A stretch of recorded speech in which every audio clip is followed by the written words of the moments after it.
I got another book to read. Are you guys in bed? Did you go outside today? Did you have fun at school? Are you counting down the days until summer vacation? Yes? Okay. Well, we're getting really close. But until then, lay down and I'm going to read The Butter Battle Book by Dr. Seuss. Here we go.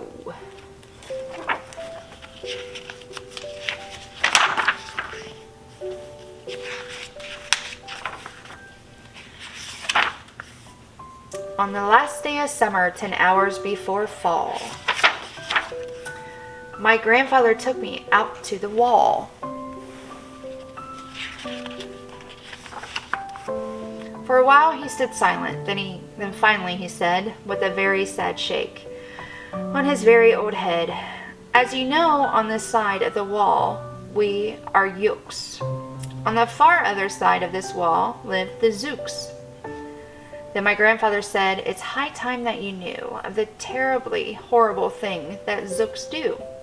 In every Zook house and in every Zook town, every Zook eats his bread with the butter side down." Butter side down.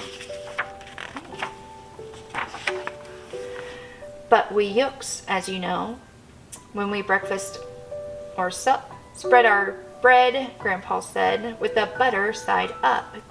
"That's the right honest way," Grandpa gritted his teeth. "So you can't trust a Zook who spreads bread underneath. Every Zook must be watched. He has kinks in his soul. That's why as a youth I made watching my goal. Watching Zooks for the Zook, watching Border Patrol."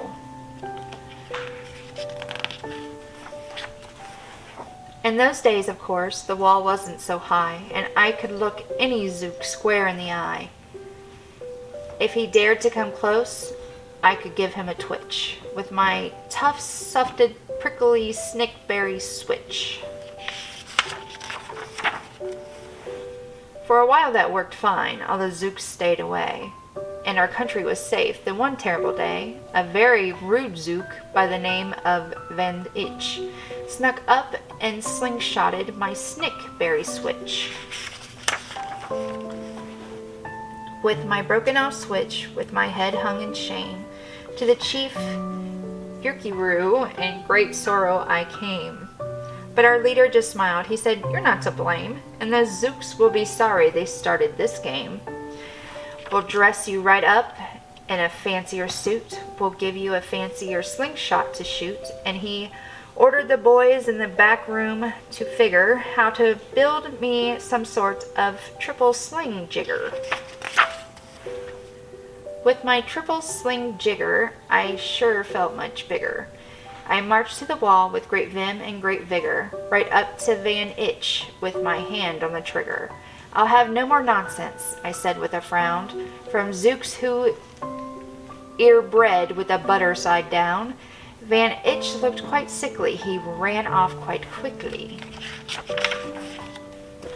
I'm unhappy to say he came back the next day in a spiffy new suit with a big new machine, and he snarled as he said, looking frightfully mean, "You may fling those hard rocks with your triple sling jigger, but I also now have my own hand on a trigger. My wonderful weapon, the jigger rock snatch'em, we'll fling 'em right back just as quick as we catch 'em.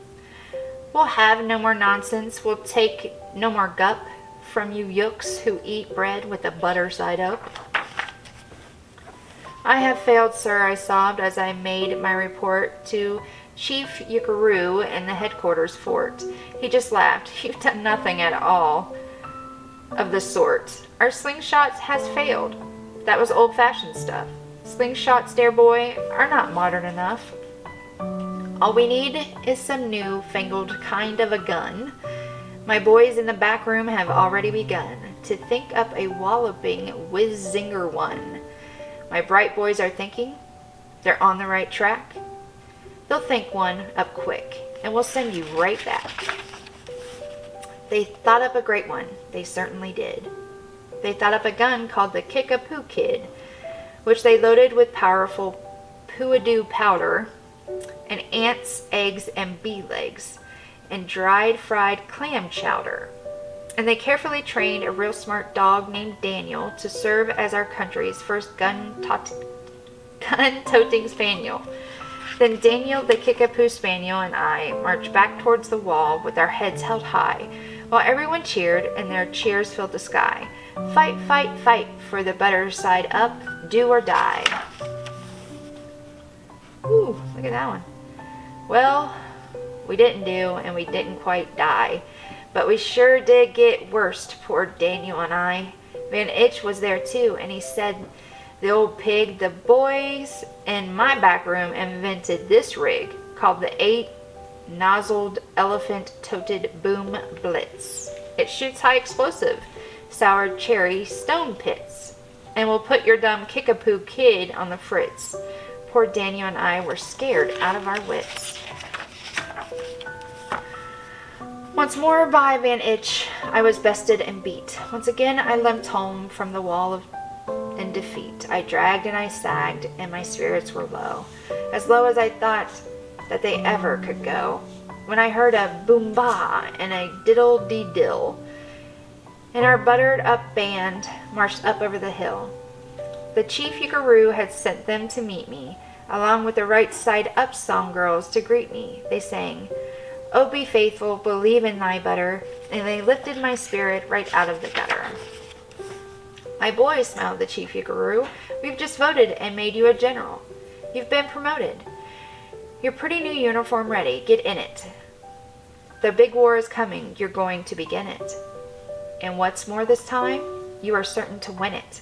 My boys in the back room have finally found how. Just wait till you see what they've puttered up now.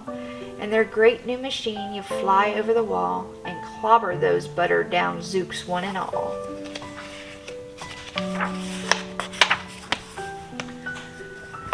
Those boys in the back room surely knew how to putter. They made me a thing called the utterly sputter, and I jumped about with my heart all aflutter and steered toward the land of the upside down butter. This machine was so modern, so frightfully new. No one knew quite exactly just what it would do. But it had several faucets that sprinkled blue goo, which somehow would sprinkle the zooks as I flew, and gum up the upside down butter they chew. I was racing pell-mell when I heard a voice yell, "If you sprinkle as zooks, you'll get sprinkled as well." Van Itch had a sputter exactly like mine, and he yelled, "My blue gooer is working just fine, and I'm here to say that if yooks can go zooks, you'd better forget it, 'cause zooks can go yooks." I flew right back home, and as you may have guessed, I was downright despondent, disturbed, and depressed. And I saw just as soon as I stepped back on land, so were all the girls of Butter Up Band. The chief drum majorette, Ms. Yuki and Sue, said, "That was a pretty sour flight that you flew, and the Chief Yuckaroo has been looking for you."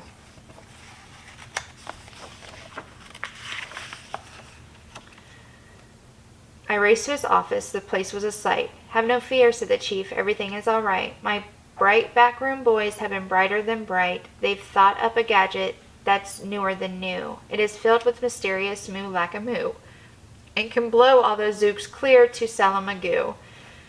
They've invented the Bitsy Big Boy Boomeroo.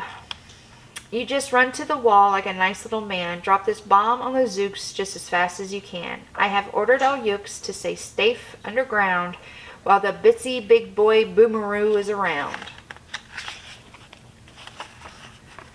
As I raced for that wall with the bomb in my hand, I noticed that every last yook in our land was obeying our Chief Yuckaroo grim command.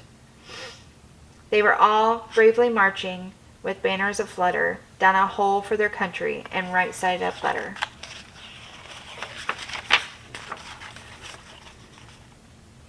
That's when Grandfather found me. He grabbed me, he said, "You should be down that hole, and you're up here instead. But perhaps this is all for the better somehow. You will see me make history right here and right now."